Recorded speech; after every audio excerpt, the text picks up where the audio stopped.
Bonjour et bienvenue sur Club Sandbox, une petite chaîne que je vais créer. Ceci sera ma première chaîne et elle sera consacrée, comme son nom l'indique, aux jeux Sandbox et particulièrement au mode, ce que j'apprécie énormément.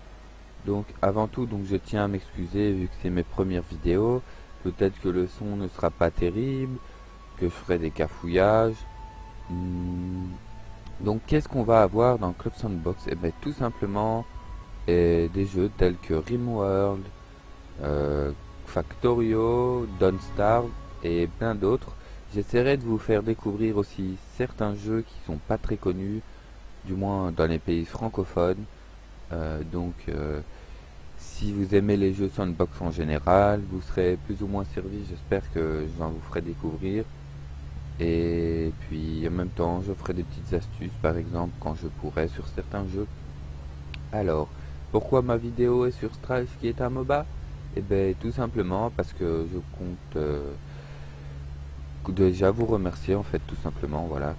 Donc, j'ai des clés bêta à donner. Donc, si vous en voulez une, vous avez qu'à me le signaler en petit commentaire, comme quoi vous voulez une clé bêta, et je vous ferai parvenir ça. Bien entendu, le tirage au sort sera fait aléatoirement, donc pour plus de, comment dire, d'équité entre tout le monde, voilà. Donc, la petite particularité, pardon, c'est que dans ce jeu, on peut avoir des petits pets qui sont avec nous sur le terrain, mais ils ne sont pas touchables ni ciblables. Donc la seule particularité qu'ils ont, c'est que ils ont tous des petits sorts qu'ils gagnent en fonction de leur level, qui est au niveau en fonction de l'expérience gagnée après chaque bataille. Par exemple ici on voit que j'ai un peu gagné d'XP parce que j'ai fait deux parties. Donc moi j'ai pris la petite tortue qui rajoute un sort de soin à mes personnages, même si celui-ci n'a pas de sort de soin de base. Par contre, les sorts sont uniquement pour son propre personnage. Vous voyez ici, il y a un autre sort qui permet de bloquer des dégâts, et celui-ci augmente la vitalité. On voit que ici, c'est un pet axé sur la survie. Il y en a un peu pour tous les goûts, et un peu pour tous les skins, on va dire, si on veut un petit kawaii ou quoi.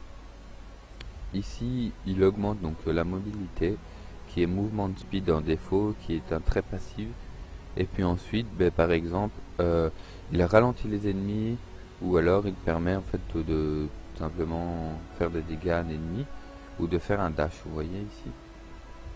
Hop, ici on a un qui permet de gagner plus d'or. Et en même temps, il fait quelques dégâts sur les monstres neutres. Son passif nous fait gagner plus d'or sur les monstres neutres. Un autre petit qui permet lui d'augmenter la vitesse de sort, comme vous voyez, et les dégâts par exemple, magiques. C'est vraiment un peu tout. Celui-ci permet de diminuer et carrément de retirer tous les contrôles de foule tels que le ralentissement, le stunt, donc l'étourdissement et tous ces petits trucs comme ça, voilà. En plus, il vous immunise quelques secondes après. Hum, Ici, il permet quand quelqu'un vous attaque, que ça lui renvoie des dégâts. Il rajoute en même temps 15 à votre armure en passive. Celui-ci permet de créer une illusion de votre propre personnage et en même temps, ça rend votre personnage invisible. Donc, n'importe quel personnage peut par exemple devenir invisible grâce à ceci. Bon, ça ne dure pas très longtemps, mais c'est déjà ça.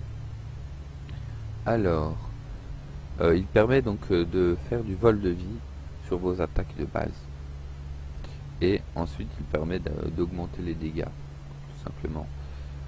Et le petit Triceratops, qui lui est un personnage enfin un pet plutôt, on va dire, de proximité d'attaque. Voilà, par exemple ici, il permet de réduire la vitesse de déplacement de tous les ennemis dans un certain rayon autour de soi-même. L'autre sort, il permet de faire les dégâts de brut, c'est-à-dire qu'il passe toute forme de résistance ou d'armure aux personnages, aux ennemis qui sont proches. Et celui-ci, en passive, il rajoute de la puissance. Et comme vous pouvez voir, chaque niveau, ici, par exemple au niveau 1, eh bien, on a le premier sort. Ensuite, le premier sort diminue en temps de cooldown au niveau de Puis après, certains sorts sont augmentés en puissance, par exemple. Ici, on voit qu'au niveau 3, par exemple, ça débloque celui-ci. Et comme on voit quand on passe sa souris sur le niveau en question, ça, le sort est illuminé. Regardez, vous allez voir, celui-ci va être illuminé. Vous voyez au niveau 4. Et bien c'est tout simplement pour dire que ça correspond à quand ils vont augmenter. Et au niveau 6, en fait, vous obtenez le passif. Voilà. Vous pouvez aussi faire des petits crafts, mais pour l'instant, je n'ai pas encore testé cette application. En fait, il faut choisir un objet de la boutique qui se trouve en général dans toutes les boutiques dans le jeu. On le glisse ici, et puis on lui rajoute par exemple de la puissance. Vous voyez, on a le choix entre trois types. De vitesse d'attaque, de la vie. Ici, ça permet de rajouter quand même 380 de vie. De la régénération de santé. Et du mana. Puis de la régénération de la mana. Bon, bien entendu, plus vous augmentez le bonus, plus le coût sera cher à la fin à votre objet. Voilà. Donc voilà, je vous invite à laisser un commentaire. Si vous voulez une clé, je vous montrerai un petit peu le gameplay un peu plus tard. C'était ici juste vraiment pour me présenter, enfin, pour présenter la chaîne en général. Donc j'espère qu'on se retrouvera bientôt et voilà. À plus.